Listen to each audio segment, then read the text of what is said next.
I'd like to call the City Council meeting to order. We have Jim Pritchard from the Salvation Army who's going to do our prayer tonight. Thank you, Jim. Let's pray. Father God, we are so thankful to be in your presence tonight. Father, we are so grateful to be in this blessed city of Portage. And Father, tonight I pray for our council members as they deliberate on the items before them. Father, I ask that you will give them guidance in every decision that they make tonight, that it'll be brought before your sight and will be beneficial to your glory. Father, I pray a special blessing upon our first responders. And Father, I pray a special blessing tonight on the firefighters that will be introduced tonight. And Father, I just pray a special blessing and protection over them as they serve our community of Portage. And Father, I pray for all the decisions we made. In your name we pray. Amen. Amen. Thank you. Please stand for the Pledge of Allegiance. Connor, would you start us off?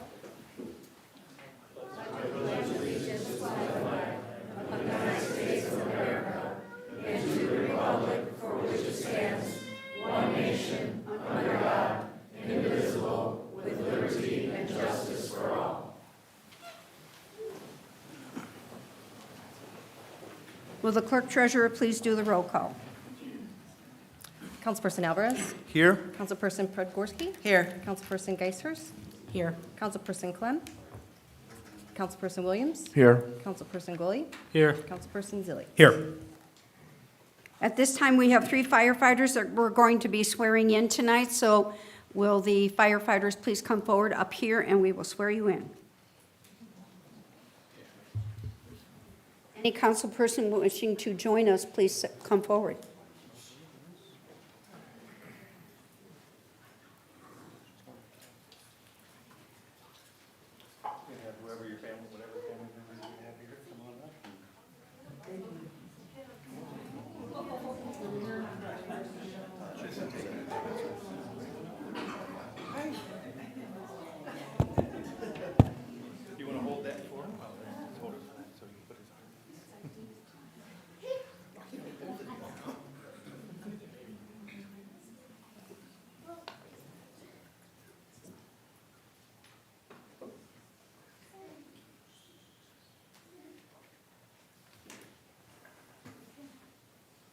Place your left hand on the Bible and raise your right hand and repeat after me.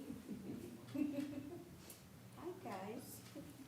I, Jacob Zakatansky, I, Jacob Zakatansky, do solemnly swear do solemnly swear that I will support the Constitution that I will support the Constitution and the laws of the United States of America, and the laws of the United States of America, the Constitution and the laws of the state of Indiana, the Constitution and laws of the state of Indiana, and that I will faithfully and impartially that I will faithfully and impartially execute the duties of my office execute the duties of my office as a member of the City of Portage Fire Department as a member of the City of Portage Fire Department to the best of my ability to the best of my ability and according to the law, and according to the law, so help me God. so help me God. Congratulations.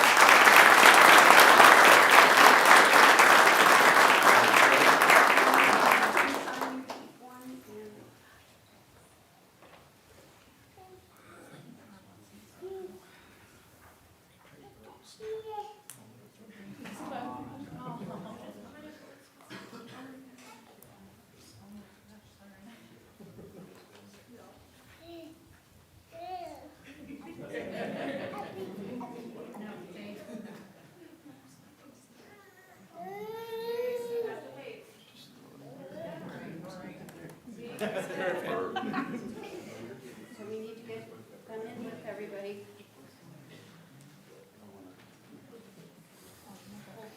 Yeah, we get the whole crew.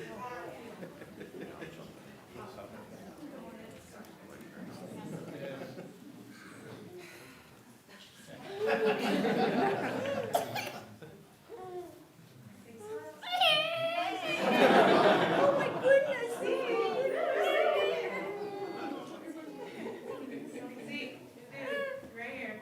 All right, now let me.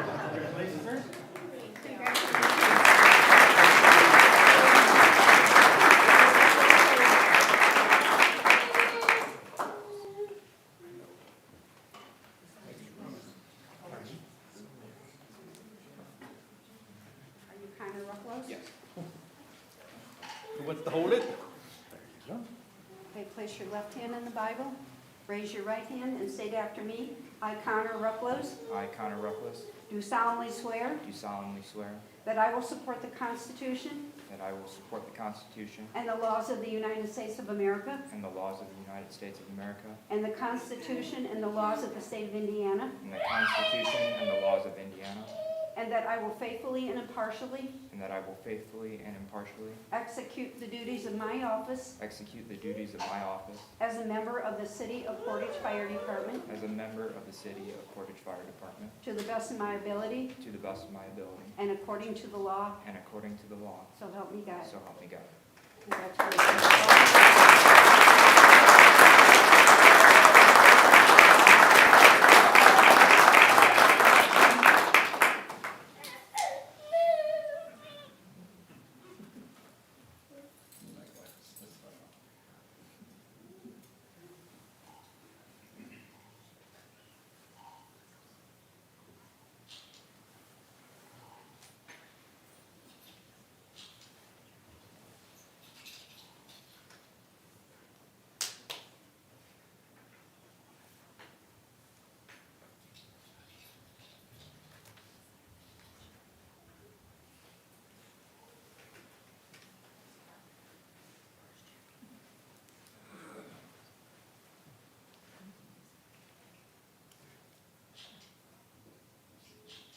Got it?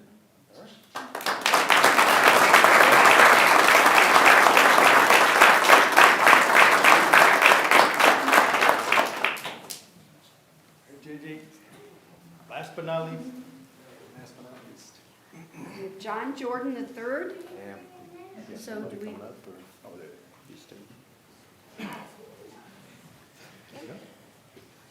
place your left hand on the Bible, raise your right hand and state after me. I, John Jordan III, I, John Jordan III, do solemnly swear do solemnly swear that I will support the Constitution that I will support the Constitution and the laws of the United States of America and the laws of the United States of America, and the laws of the state of Indiana, the laws of the state of Indiana, and I will faithfully and impartially and I will faithfully and impartially execute the duties of my office execute the duties of my office as a member of the Portage Fire Department as a member of the Portage Fire to Department the best of my ability, to the best of my ability, according to the law, according to the law, so so help me God. help me God.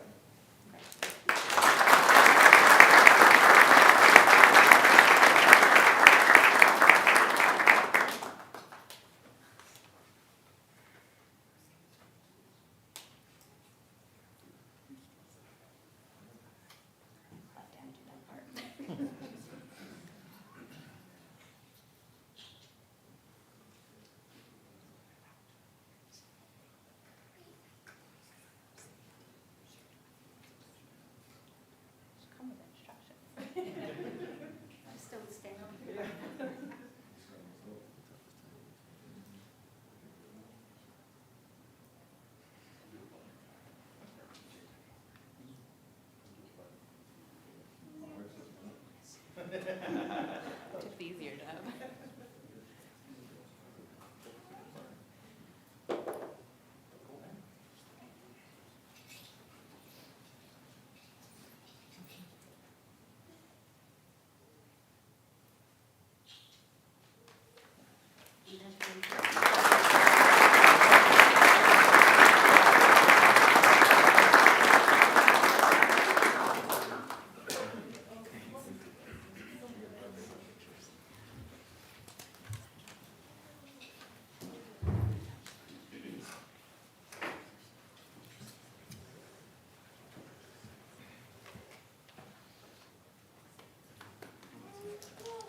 So we have the approval of minutes from January 3rd. I'll make a motion to approve.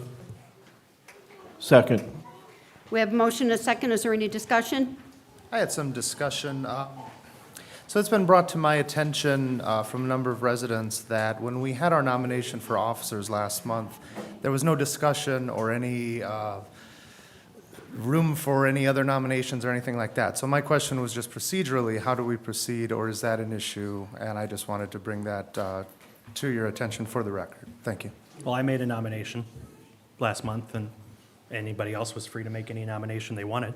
Dan, is that correct?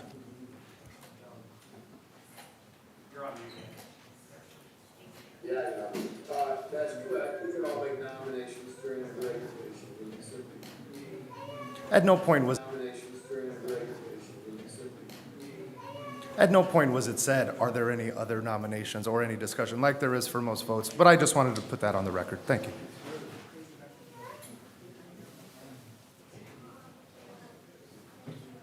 Are there any other questions, discussions?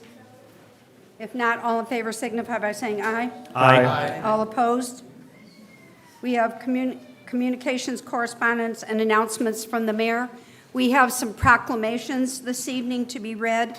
I will hand this over to the council president, Deb Pogorski. Thank you, Mayor. I will do the first one.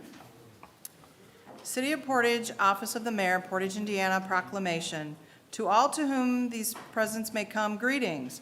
Whereas Kappa Kappa Kappa Inc., known as Tri Kappa, is a philanthropic sorority with 236 chapters and nearly 8,000 members in Indiana. And whereas Kappa Kappa Kappa Inc. is unique in that it is a Greek organization located only within the boundaries of the state of Indiana.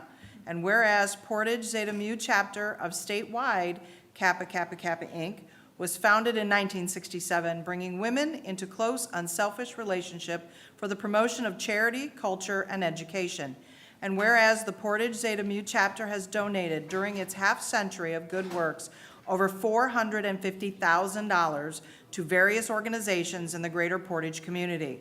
And whereas Kappa Kappa Kappa Inc. celebrates their membership and philanthropic activities in our Indiana communities the fourth week of February each year. Therefore, I, Sue Lynch, Mayor of the City of Portage, do hereby proclaim the week of February 19th through the 25th, 2023 as Tri Kappa Week in the City of Portage and urge all its citizens to duly note this occasion. Would the members of Tri Kappa who are receiving this proclamation, you can come forward.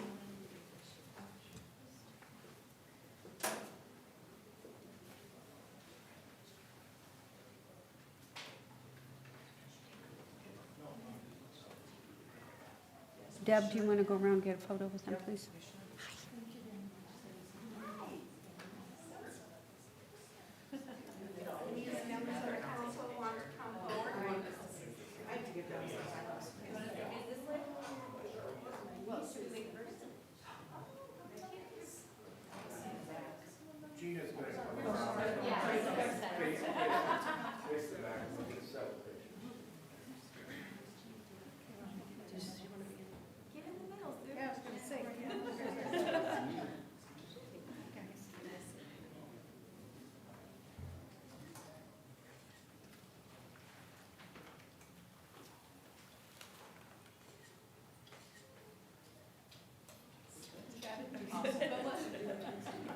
Thank you, ladies, for all you do for our city.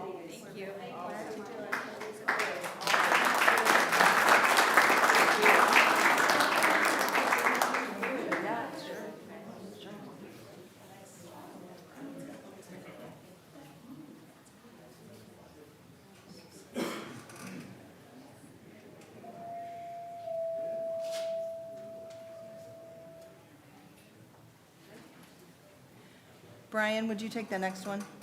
Organ donation. City of Portage, Office of the Mayor, Portage, Indiana, proclamation to all whom these present may come greetings. Whereas National Donor Day, also known as National Organ Donor Day, is observed each year on February 14th and aims to increase awareness about organ donation and the lives it saves. And whereas the observation focuses on 5 different types of donations: organs, tissues, marrow, platelets, and blood, there are many nonprofit health organizations that sponsor blood and marrow drives and organ tissue signups across the nation. And whereas today there are more than 120,000 men, women, and children in the United States that need life-saving organ transplant. In many cases, an organ donation provides another chance to live a full life. And whereas for those waiting for that gift of life, the uncertainty can be excruciating, take a physical and emotional toll on the potential recipient and their loved ones. And whereas we recognize and commend the researchers, advocates, volunteers, and medical professionals working to reduce the number of people awaiting vital organ transplants, and whereas we give thanks to the families and friends of donors who have supported their loved ones' decision to save lives by donating. Therefore, I, Sue Lynch, Mayor of the City of Portage, do hereby proclaim February 14th, 2023 as National Donor Day in the City of Portage and encourage those who are able to become organ, eye, tissue, marrow, and blood donors.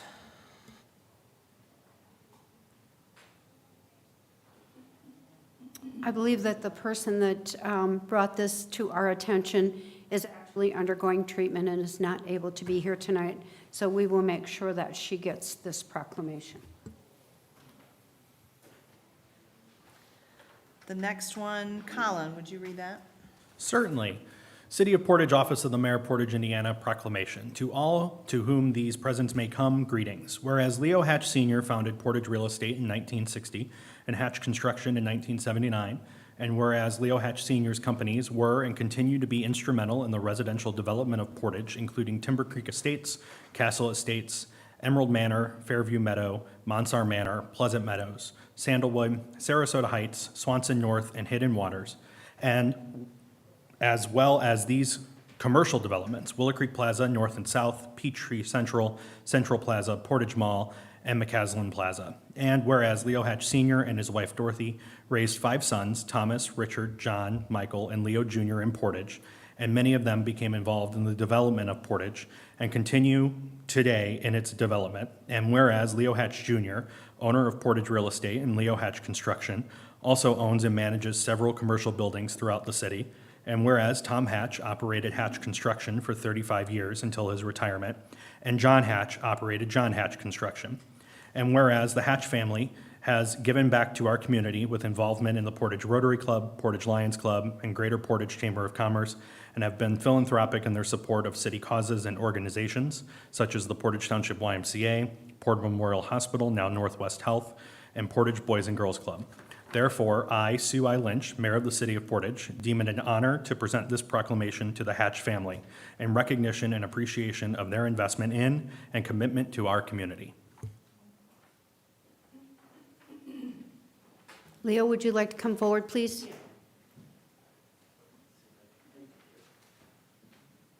Any council members wishing to come forward, please feel free to do so.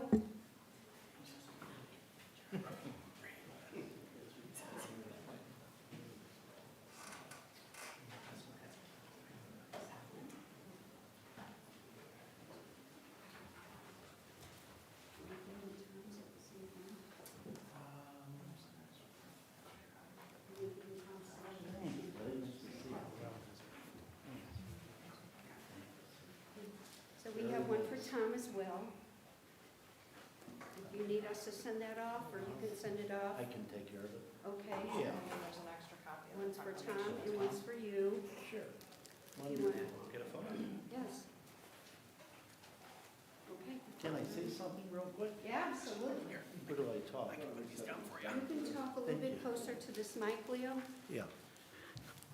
I just wanted to thank the Honorable Mayor Sue Lynch of Portage, Mayor Sue Lynch, and I want to see you in the City Hall for another 4 years. You got my vote. And thank you for everything.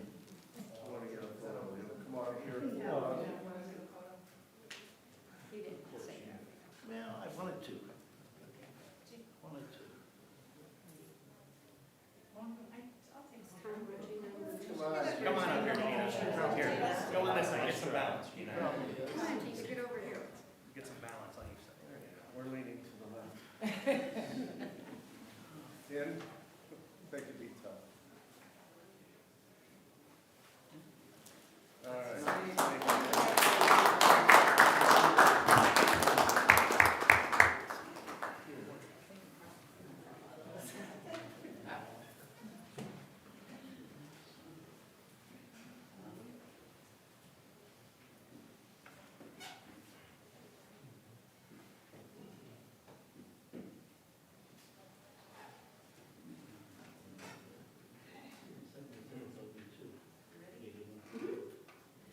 Gina, will you take the last one?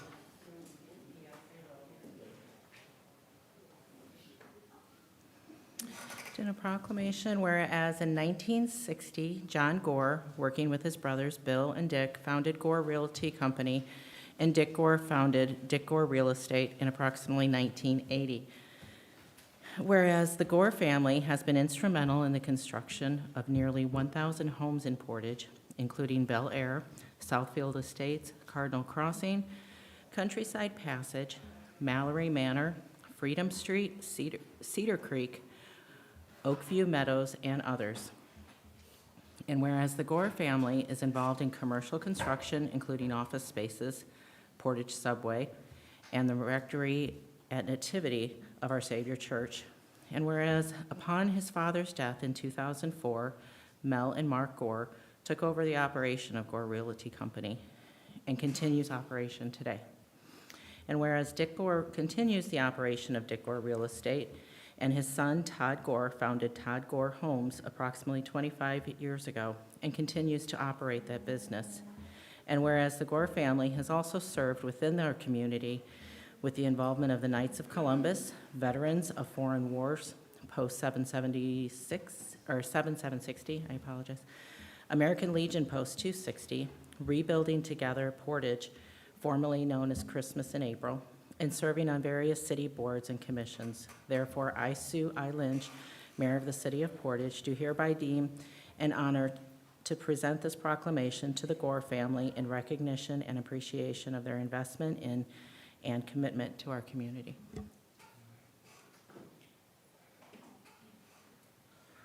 Any council people, please come forward.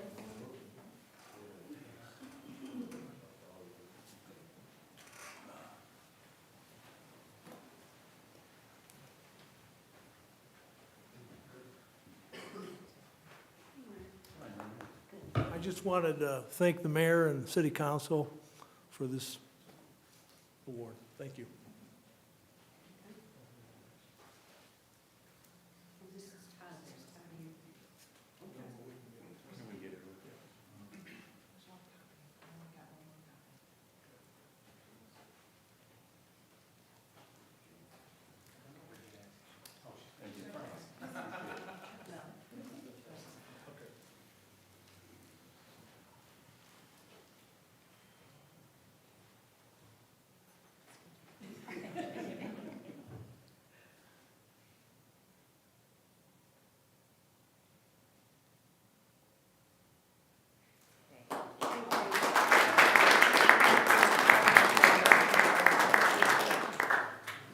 Be remiss, the spouses were a big part of that, too. Yes. There's one of them right here. Right here.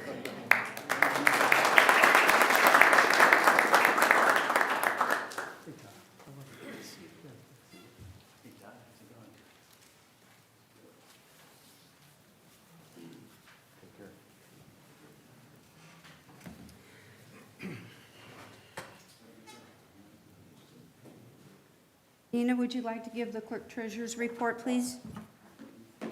Sure. Just an update on the equipment bond. We have the opportunity to do an addendum to our master agreement that we have on file with Key Bank. They are part of the state's help program with the Indiana Bond Bank. So all it will take is an addendum to our master agreement and submit quotes or invoices to them. Basically, similar to the 2020 equipment lease purchase, where we do like a requisition, we send them the invoice, they directly pay for it. It expedites the process, and it also saves substantially on the cost of issuance. The office, we're in the process of closing out 2022, and we'll have the AFR and all of the end of year reports for you at the next meeting. Thank you, Nina. Are there any questions? Okay, report from standing committees. Do we have a budget committee report? Not at this time, Mayor. Now that we got an update on the equipment bond, Budget Committee will be working with Clerk Treasurer Rivas to plan forward the use of the ARP funds and exactly, how that's going to take place. So we will be scheduling a meeting hopefully before our next council meeting in March. Thank you, Scott. Do we have a report from the Ordinance Committee. Yeah, ordinance committee met before the council meeting tonight, as we do every month. A few issues were stricken that we're taking a step back from, like the road impact fee. The retail sale of pets, we're taking a step back as there's current, the state's looking into acting on that, and so we're waiting to see what they decide at the end of session. We also looked at, we're looking at getting chickens within the city limits, and we're going to be reaching out to some stakeholders in the city, building commissioner, just different departments that are going to be influenced by that. We also looked at two different fee schedules that we had to update within a code. One of them we'll be looking at tonight. And then a few more issues will be coming up next month, just as we look to update the city's manual. We'll be looking to make sure that all of that's up to date and correct. Thank you, Brian. Are there any questions? Okay, our next report will be from our Youth Commission, Connor Phillips.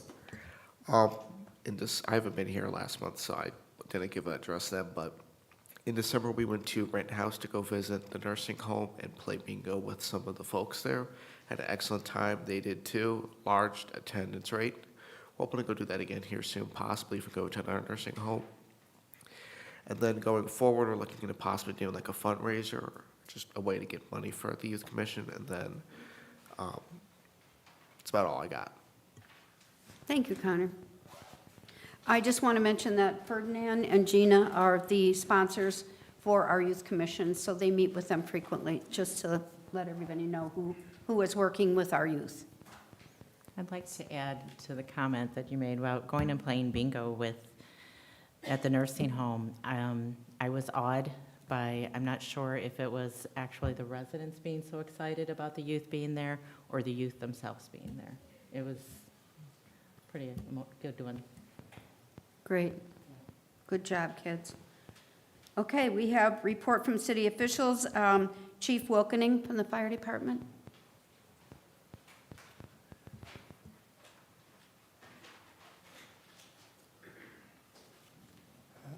Good evening, everyone. Good evening. Well, last year, we started off with a bang, and fortunately, this year, at least for January, we started off back to normal. We had 446 total calls, 329 were EMS, and we had 1 fire. We did have mutual aid come into the city 7 times. However, this was the first time since I can remember that we actually we gave mutual aid more times than we actually received. And the big reason for that is we did initiate the 3rd ambulance full time. So we wanted that for a long time. We still need people to help man it. However, usually the first couple months we have extra manpower without vacations, and fortunately a lot of people have stayed healthy. So we've had enough manpower, and actually we've had several days where we've had 4 ambulances in service, which is almost unheard of. So there was an initiative between the administration and the union and all the members of the fire department. We kind of restructured it temporarily until we can get these. We're still short 5 firefighters. So they felt that it was very important for the 3rd ambulance to be in service as far as to protect the city. So it was a group effort that everybody got that 3rd ambulance involved. And also you as a council that helped us. We'll eventually get the 5 people and be able to staff it more sufficiently. So as far as the new people go, as you met, our 3 new firefighters, they started the academy yesterday. They will be in the academy at the MAC over by the Porter County Airport. They'll be there for 11 weeks. It's pretty intense training, but they'll come out excellent firefighters, and so we're looking forward to getting them back. We also have a couple people in paramedic school.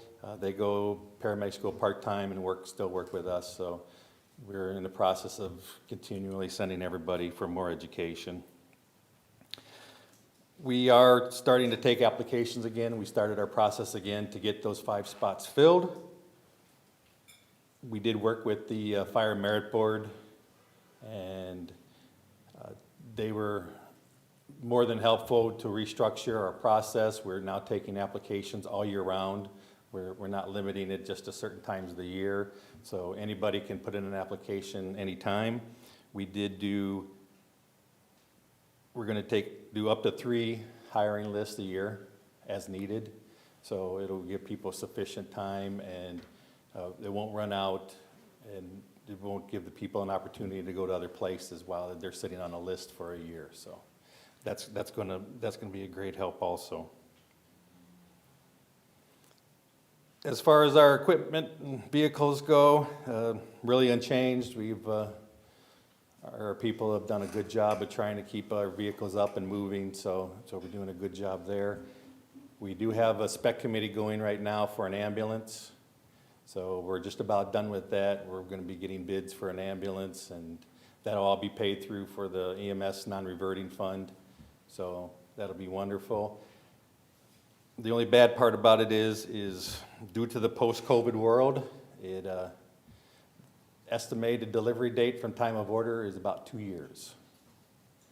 So with that being said, Chief Kodachek has decided what we're probably going to do is also order another chassis when we do the first one, so at least we can have that coming and we can have it ready, because we will be needing another ambulance by then too. So we're trying to think forward as much as we can.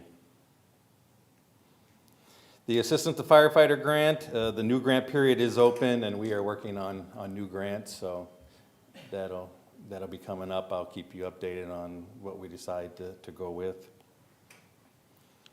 As far as training, if you've seen our Facebook page, you might have saw our guys out there cutting holes in the ice and going swimming last week.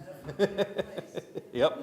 So we do this every year. The guys actually go into the water and do a little swimming, and they do rescuing, and we have an ice rescue sled that they train with, so that way we do have a lot of bodies of water around here. The only thing I do want to bring up is the notice that there was a good deal of shelf ice out there again, and it formed just in a couple of days, so you know it's not very stable.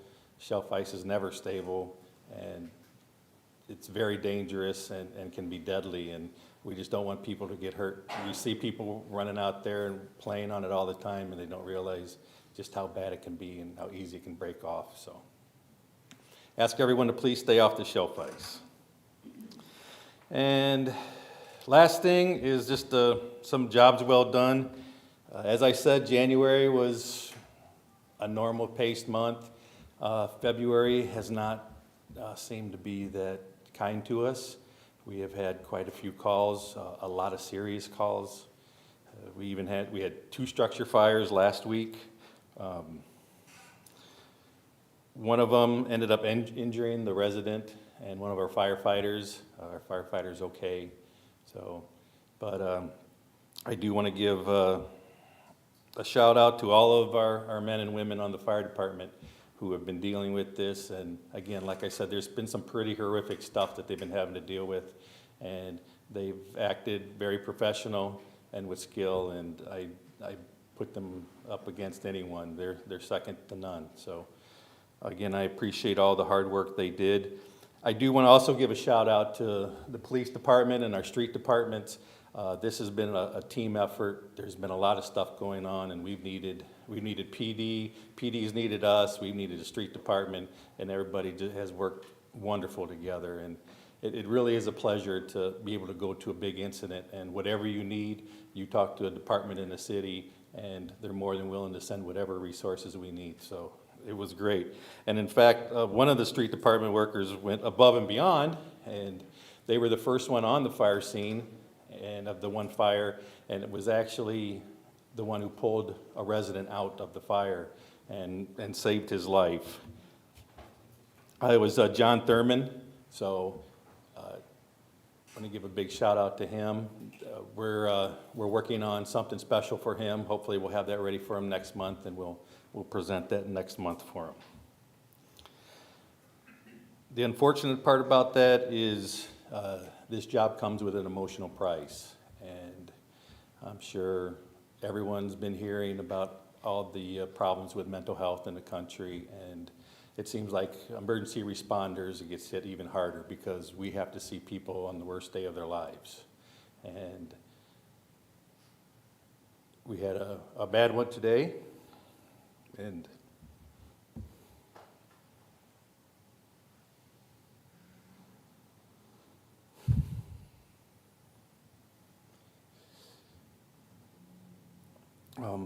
we had just sent a couple of guys to a class to be peer support, and we really, we had to use them today, and they come in real handy. And it's just, it's refreshing to see that people do realize that we are human and things happen, so. Other than that, do you guys have any questions? Thanks. Thank you, Randy. I know Thank you, you've had a Thank you. tough few weeks, so we're thinking of your guys. Chief Candiano?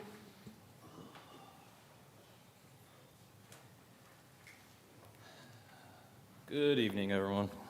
Good evening, Chief. I'll apologize, I did not get my normal list sent to you all today, as the chief kind of started, mentioned the last couple days have been pretty wild.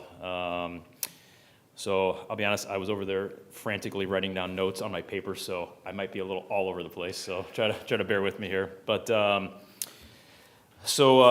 us, for our calls for service for last month, we were at 2,899, which is about 94 a day. I think in the summer we peaked over 100, and then towards the end of the fall we were down in the high 80s, and now we're in the 90s, so not sure what the rhyme or reason is there, but it seems like pretty much between high 80s and in the hundreds is where we're living at. So as far as our staffing goes, we've got 3 officers, I believe, right now in field training that are working with training officers, so they're plodding along, making good headway there. So I think, as I've said before, they will need to go to the academy, so we'll try to get them trained up, and then they'll head to the academy. We did release 1 officer to solo patrol, I believe, a week, maybe a week and a half ago. So we've got that. And then we made conditional offers to 4 officers, or 4 officer candidates on, I believe it was last Monday. So they're going through perf right now. So that will get our numbers up a little bit more. And happy to say that one of those looks like it's going to be a lateral transfer. So I know we had really pushed for that being part of the issue there. So so there's that. Every time I come up here, as I say, we got a process going again.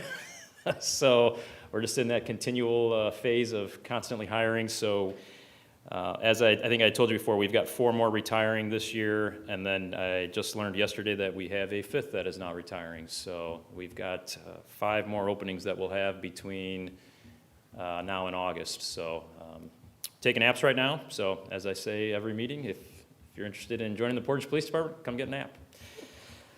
I think a couple weeks ago I sent all you guys some information about the accomplishments that we did from last year, some of our highs and lows, or not lows, highs. Sorry. I said I'm a little scatterbrained tonight. So we're going to put that out to the public here in the next weeks or so. We'll do a social media post with that, some of the statistics, just some of the stuff that we did last year. You know, I've told people that it seemed like for the first 2 years we were kind of so stagnant with COVID and just the different things that were going on in the city. And last year we really caught our stride, got a lot of things done in the department, equipment-wise, hiring-wise, social programs, things that we were doing. So I didn't talk about it much at the last meeting, but very proud of the stuff that we got done last year. So I also want to announce we have a new promotion that occurred on Sunday. Officer Ben Toby has now been promoted to corporal, so he's now Corporal Toby, so congrats to him. Something else cool we did last week, we did basically our patrol division and our admin we had each day of training out at the MAC, and we did a taser / de-escalation / scenario training. So one of the things that we were able to purchase last year with the ARPA funds was the new tasers. And I think we talked about the importance of that as a less lethal option when we go to scenes and things like that. And so we were able to get the new tasers, but with that we needed new training because there's a whole different system. So we incorporated that into a whole day of, again, these running scenarios, doing de-escalation type stuff. So it was a great training, and again, we thank you for these. I'm going to touch on the SWAT call out we had yesterday, and we actually ended up using these new tasers at that call, so already showing benefits. So with that said, 3 calls I want to talk about real quick. We did have a SWAT call out yesterday. Probably saw it on social media. Awesome teamwork all around. We had a patrol division out there, we had negotiators out there, animal control, SWAT, and a canine officer that came in off duty to assist. As you saw, everything went well. Nobody was injured. There was a canine that we encountered. The canine was not injured. I know everybody was very concerned about that. It's where the taser came into play. We were able to warn the dog off without having to use any lethal force on the dog. So tasers are good for those situations, along with obviously human encounters. So the next thing I want to talk about was the school incident we had a couple weeks ago where they had the threat there. I haven't really got a chance to talk about that, so just wanted to again thank everybody for the cooperation there. Obviously the school personnel were fantastic, our detectives, patrol, everybody was out there, but the one thing I think we really was important to thank is the parents, because I can imagine that that's an absolutely terrifying situation, and the cooperation that we got from the parents that came to pick up kids, that were calling, showing up at the school was great. So obviously we have a job to do. They want to get to their kids, and that's, it's a very difficult situation, but I would say that they all handled themselves very well. So, and then lastly, don't want to touch too into detail right now for privacy reasons, but as Randy said, we did have a pretty tough call today. It puts kind of in perspective, we do these jobs and you see all this stuff and we're expected to go along and get the job done. But there is obviously a human side to it, and I think when things like today happen, you realize that police, firefighters, we're humans too, and just kind of puts things in perspective a little bit. So I would just ask, keep our officers in your thoughts, and the fire department, same. We don't generally come up here and talk about calls on a daily basis that affect people, but some of them hit harder than others, and I think this was one of them. So with that, any questions? I was a little all over the place, so hopefully I got the point across. All right. Oh. Thank you all. Thank you, Chief. Thank you. AJ?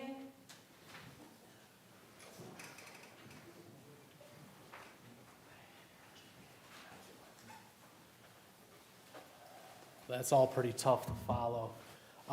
Thank you for the opportunity to speak tonight. I do believe that everyone has received a copy of the department's January report. I'm working closely with Nina's office to wrap up the 2022 report. We felt it was really important to highlight the investments that you, the City Council, the Redevelopment Commission have made in the community. And I think it really goes to show, will ultimately go to show the hard work and dedication of the folks that we have in our office. So I'm really looking forward to wrapping up that report and sharing that with you. I want to touch on a couple things today. An exciting time, I think, in some cases. The department is actively pursuing a number of grant opportunities that will further the ongoing development here in Portage. Late last year, we received a notice of funding availability from our Metropolitan Planning Organization. We made, as a community, we made 4 applications. 3 were born out of this department, or the Community Development Department, 1 out of the Street Department, and I'm sure Randy will probably touch on some of that during his remarks. We had meetings. Why I bring that up is we did participate in the rating of those applications, and a number of our applications have scored very well, and We're looking forward to ultimately those being approved so that we can bring those additional resources to the community so that we can continue good work in the infrastructure development here in town. I believe, and I may have mentioned this last month, but I think it's important to note the ongoing work of Mayor Lynch and her relationship with the Congressman's office to secure additional federal funding for the next phase of the Central Avenue West project and for some additional work on the Swanson Interceptor, a continuation of an investment that the Sanitary Board in partnership with the federal government have made on that very important key piece of infrastructure in the city. A big project that is going to start and may be going on for a number of years is the Central Avenue West project. As you know, there was some very early initial work last year with the clearing of trees. Later on, the project was awarded. Utility relocations are ongoing. If you're in that area north of Calvary Cemetery, you'll note that Indiana American Water is out there doing some early utility relocations for the water main. NIPSCO has and will continue to be on site with some of their utility relocations. That first phase of what is likely going to be a multi-phase project is expected to start later this month. There will be a time later this year where Central Avenue will be closed between Willowdale and Swanson. Again, the department will do all we can in partnership with the contractor on the job to make sure that we're communicating those closures and how those may impact local traffic. Of course, coordinating with emergency service providers, street department, et cetera, on when those things will take place, school corporation, of course. That project, again, is ongoing and is expected to go through the end of this year. The plan right now is to open Central Avenue then through the winter and then start the next phase of the project in 2024, which in that phase would include the reconstruction of the intersection of Willowdale and Central Avenue and the reconstruction of Swanson and Central Avenue. Some of the funding I mentioned earlier then will fund other phases of the project, and then, as I mentioned earlier, we were at NERC, our local MPO, seeking additional funding for another phase. So we, as a department, as a city, are taking all the steps that are available to us to continue to find that outside support of these pretty significant investments in town. A couple other things that I'd like to just mention tonight, and I'm trying to be positive, right, with some good news. We did make application to the Community Crossings Matching Grant for the 2023 paving, and it's singular this year. It's Portage Avenue. It's Portage Avenue from Willow Creek Road to McCool Road. So it's over 2 miles of road. And that's a very significant project in town. As I know I've mentioned to you in many past conversations, Portage Avenue was the one that kept getting kicked down the can for a few years because there was the bypass project, there was Hamstrom Road, there was. And it's time for Portage Avenue to receive that investment. I say all that cautiously, ultimately because it will be the state of Indiana making a decision as to whether or not we will secure the Community Crossings Matching Grant. And we expect that announcement April of this year. And of course, we'll keep you posted on any progress that we have or hear about that application. Last couple things. We did approve, we did propose as a department, and the Redevelopment Commission approved their working budget for 2023. There's a number of outstanding projects that are identified that the Redevelopment Commission will continue to work on. The Redevelopment Commission, again, due to a lot of their ongoing efforts to be responsible fiduciarily, was able to recommit support of our police, fire, and parks department for additional equipment that those departments may need. So I know that mayor and the commission are proud to be able to continue to participate, to assist those departments in delivering the services that they provide. Two more things. Redevelopment Commission, we had a great presentation by a group called South Shore Makers Lab, looking at bringing what sounds like a very unique opportunity to the community that the Redevelopment Commission is exploring. So I'd like to thank Councilperson Williams on the presentation. I know it meant a lot to the mayor, the commission members. I think all of us here from Portage, right, who saw the kind of support you had for what could be a really wonderful idea. So that's great stuff. And I'm looking forward to working with you and your group on that as we explore that opportunity. And then lastly, we are also, mayor has been able to identify a group that has expressed an interest in the Garrettson School. And that is a wonderful, again, opportunity. I know our community, the Redevelopment Commission, there's a lot of heavy lifts that go on. And when we get these outside agencies and folks wanting to invest and work on these projects in the community, it's really exciting. So it's nice to have help. You guys know that. I know the department knows that. And so we're really looking forward to exploring that opportunity and the different avenues that we may take on that project going forward. And I look forward to reporting more out on that as well. I'm going to stop. If there's if there are any questions, please. And if not, I'm always available if you have any questions. Actually, yes, I had a question. When will Willowdale and Swanson be closed, or are we aware of that at this point? So the phase one of the Central Avenue West project will close central between Willowdale and Swanson. The tentative schedule of the contractor is late April. And once they close, they have 150 days contractually to complete the work, which puts them at that end of September, beginning of October delivery. The work at the intersection of Central and Willowdale, or work at the intersection of Willowdale and Swanson, will be taking place in calendar year 24. Very good, thank you. You're welcome. Thank you, AJ. Thank you, you're welcome. Thanks, AJ. Yes.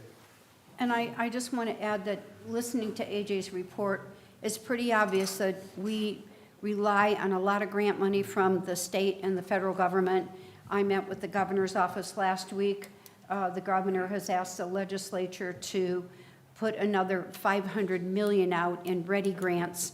They have not committed to that yet, but I have talked to our legislators, and there's opportunities for our city if that indeed happens. And so we are keeping our eye on that money and hoping that there are some opportunities here for us in that $500 million. So we'll keep you updated on that. Randy? Speaking of grants, it has been an adventure and even challenging at times when applying for these grants. But earlier today, I emailed everyone a report. We finalized some numbers in 2022 as I included within the report. And then this past year, or this past month in January, it's been kind of like up and down for the weather. So we cannot complain about today for a February day. So, but winter's not over, and we had 3 winter events back in January. But getting back into sanitation and some of the grants that we've applied for, last year we applied for a Volkswagen litigation grant, which was approved for $549,000. That was expiring, and through Drive Clean Indiana, we extended that grant into 2023, and we're going to be utilizing some of that money to pay for some of the trucks that are showing up right now. With the world markets and equipment, it is just an absolute crazy mess with vendors and big trucks ordering chassis, stuff like that. So everything is in delay, and it's been a crazy couple years for our vendors that supply equipment to municipalities across the country, companies and stuff like that. So, so one of the other grants that we applied for that we were just recently approved was the recycling grant. And that has to do with our toters. We were able to get approved about $75,000, which was really good. So we just ordered those totes, and they will actually be delivered this Thursday and Friday. Part of that recycling grant also includes some educational pamphlets that we'll be mailing out to our community regarding our recycling program. So just want to bring everyone up to speed on that. We're still in our audit phase, and we're still in suspension. So we're still going through each community, through each part of the neighborhoods, inspecting toters and taking those that are in serious infractions out of the system. So hopefully these educational pamphlets, as we develop them, people will get on board and be more aware of what they're putting in that green lid toter. The other grant that we've applied for is through NERC, and it's a NOFA grant. We're hoping to secure in that application about $4.8 million for infrastructure, retrofitting one of the buildings to more compliant to CNG. There's going to be also a CNG station and other equipment. So that's really excited. We're hopefully that we'll see some of those things wrapped up here in the next couple months. So any questions? Randy, would you please let us know, you have the recycling containers that were up north at the combo site back down at the street department? So yes, people Mayor. don't have to put their recyclables at the curb. They can take them to the street department, but what can they take? Yeah, one thing about the compost site up north on US 12 is there was 3 recycling containers up there for paper, cardboard, plastic, and glass. So those have been brought down to the street department and has been placed there. Once the compost site reopens, those things will be moved back up there. But if you come to the street department Monday through Friday from 7 to 3, those containers are available. So again, cardboard, glass, and plastic.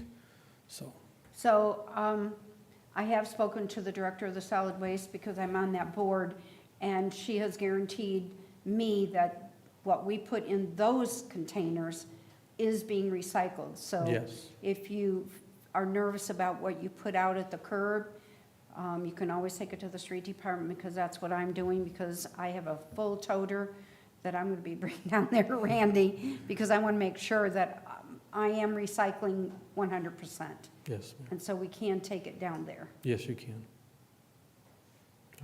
Thanks for your vigilance in those grants. I think that what people don't understand is getting the grants is one thing. I think Randy can speak to this, and so can Chief Candiano, that administering them and getting those reports back in a timely fashion, there are timelines in those grants, and they're a lot of work. It's not just you get the money and you have nothing to do. There's a lot of work to grants, too. Yes. Yeah, I'd just like to comment about our department heads and the hard work that they put in to seek these grants. I can appreciate the value of that, and I don't completely understand how much time it takes, but it sounds like it's a very time-consuming effort. So I think I speak for everyone on the council that you folks do a terrific job in helping offset some of our expenses to the city by seeking these grants, and thank you very much. You're welcome. Thanks, Randy. So Diane, from our parks, do you have a report? I can say something real quick. I don't have a big report. Okay.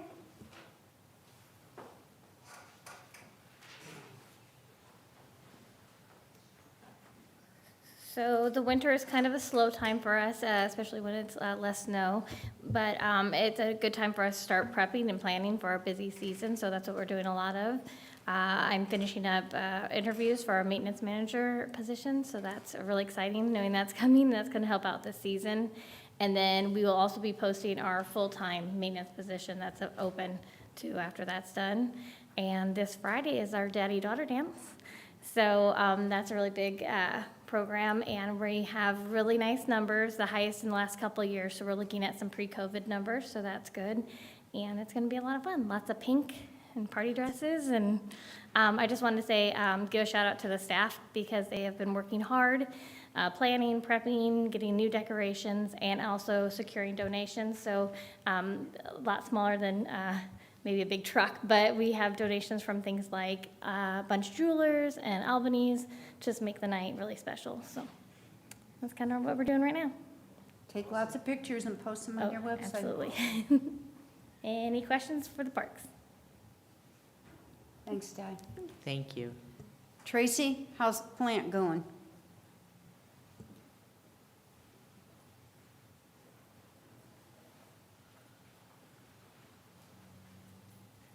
Hello. Plant's doing wonderful. Winter is touchy for us, frozen pumps, frozen lines, making sure everything's staying working, but our guys have stayed on it and everything's been good. We are fully staffed at the present time, so we have our operator trained and on shift. So we were able to move back the operator that was there to the position he took as a tech, and we filled the maintenance position. And he is working right now in the maintenance position. So we are doing very well at the present time. We did have an item inspection. Went really well. I mean, we had a new inspector. She was new, so it was more intense because she didn't really know our plant or anything we did. But it went well. Any questions? Keep up the Thank good you. work, Trace. Did I miss anybody? If not, we have no unfinished business. Deb, new business? We have the approval of storage or chemical and combustible substances? Yes. So we have an application for the proposed propane tank, which is at Tractor Supply. And based on Article 4, this cannot go forward unless it has approval of majority vote of the Common Council. Did everyone have a chance to look at that? Any questions? I think, Gina, you did have a question, so go ahead. Yes. I had a question as to who was to approve it prior to us with it. And Randy, if you'd like to explain what you explained earlier. I think Todd Leith is handling Okay. that for them.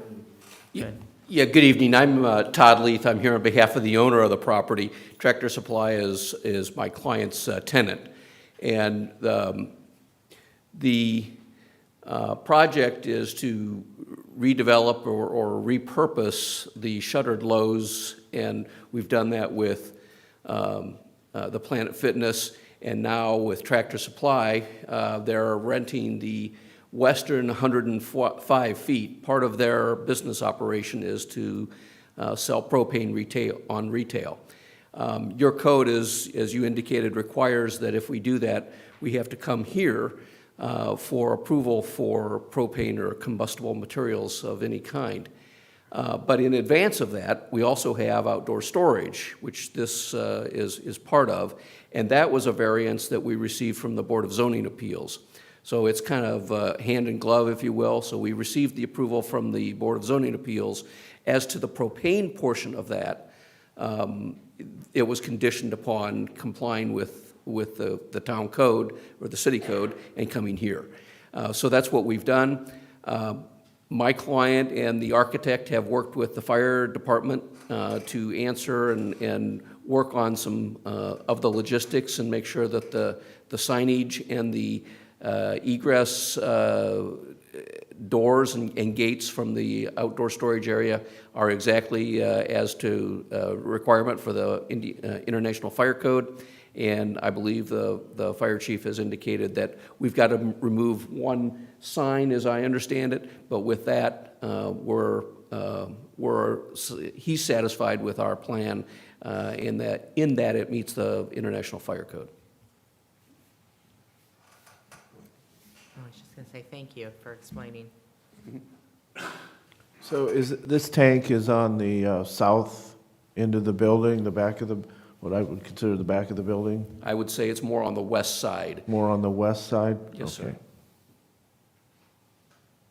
All right, I make a motion that we approve the propane storage on ADK Properties LLC, commonly known as Tractor Supply, to allow for that propane storage to take place, contingent upon one change in the signage that has to be finally approved by our fire department. Second. We have motion and a second. Are there any questions? I have a question, Counselor. Yes. To your knowledge, are there any other establishments in Portage that sell propane and have such a structure and such a storage structure? Not to my knowledge. Is there anyone that can clarify that or confirm that? Randy, do you know if we have any? I don't believe we have any more. I think they've all been taken out. However, our fire inspector did go to other Tractor Supplies and other places that did have propane refilling stations and things like that, and have looked. And we've talked extensively with them, and they have complied with us, and we've worked everything out. So all we have to do is remove an emergency exit sign. They have plenty of emergency exits and everything, so everything is satisfied to us. Thank you for much. explaining that. So I have a motion and a second. Is there any further discussion? If not, all in favor signify by saying aye. Aye. All opposed? Motion carries. Very good. Thank you so much. Thank you, Ted. We have the approval of Schedule A of the Violations Bureau. Brian?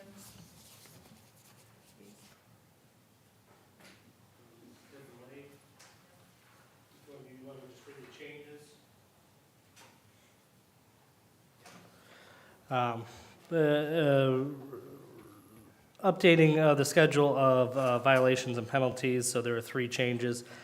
Section 54-72, property maintenance, grass/vegetation.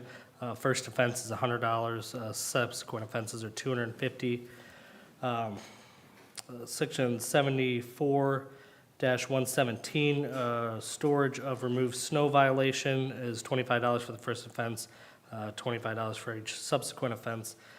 And 54-4, vegetation removal, first offense is $100, subsequent offense is $250. These are in our codes and ordinances. If you violate one, some of them carry a penalty, and these 3 are just being updated to reflect the current code and ordinance. And these are new fees that the ordinance committee reviewed, I think, today, correct? Yeah, we did the schedule we reviewed today, and then these are reflecting changes that I think we made at the end of last year. Motion to adopt these new fees. Is this a first reading? I want to make sure. We haven't. This is the first time we're ordinances seeing were it. approved, but. Yeah, the ordinances were approved. This is just for the schedule. But the schedule's in our ordinance, right? Or in our Yes. city code, right? Yes. So Dan, I think this is a first reading, right? Is it the first reading? Yes, I believe it is, and it's always, it's good practice to have 2 separate readings anyway, but Yeah. this is our first reading. So I'll make a motion to suspend. Second. We have a motion and a second to suspend. All in favor signify by saying aye. Aye. Motion to Motion to adopt.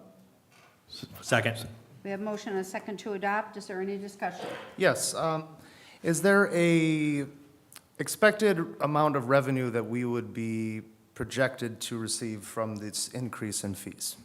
Not really any way of knowing how many citizens are going to violate ordinances, so I would say no. Is there what were these based off of? So how much did we receive on these violations in the previous year, et cetera? Well, it's going to vary depending on how many people violated the ordinance in previous years and how it's enforced. I mean, the whole point of an increased fee or violation fine, in my opinion, would be to incentivize people to not violate the ordinance. I would hope we would actually collect less money because we would want people to violate it less. Clerk Treasurer Rivas, do we have any figures based on that? I'm pulling up a revenue report.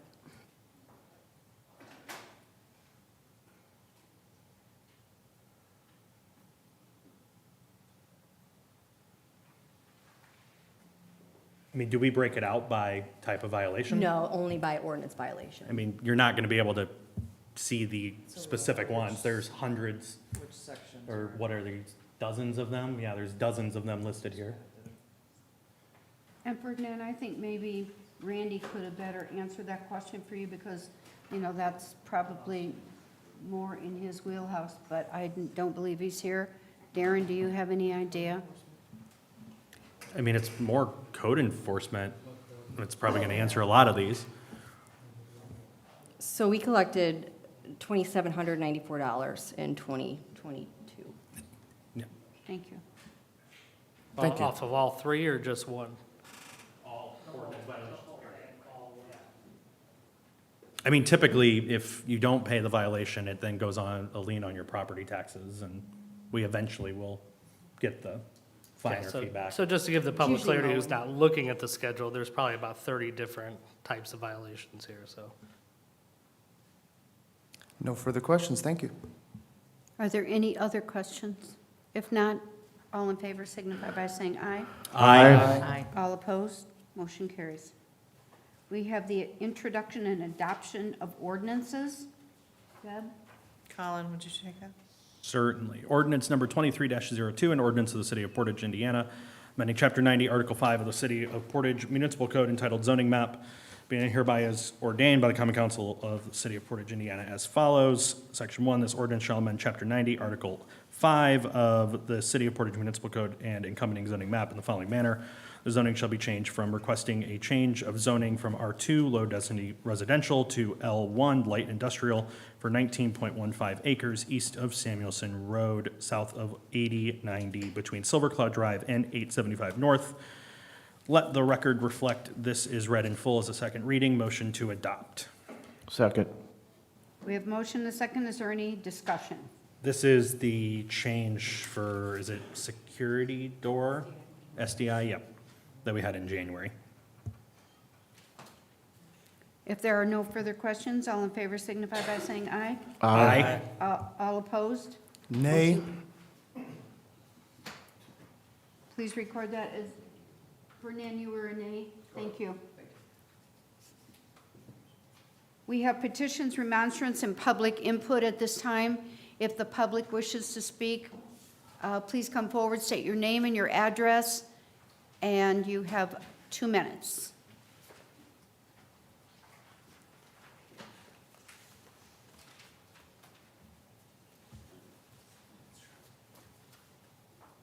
Hearing none. Any matters already not considered by the council? Anything the council would like to bring up? If not, I will entertain a motion to adjourn. Motion to adjourn. Second. We have motion and a second. All in favor signify by saying aye. Aye. Thank you, everyone.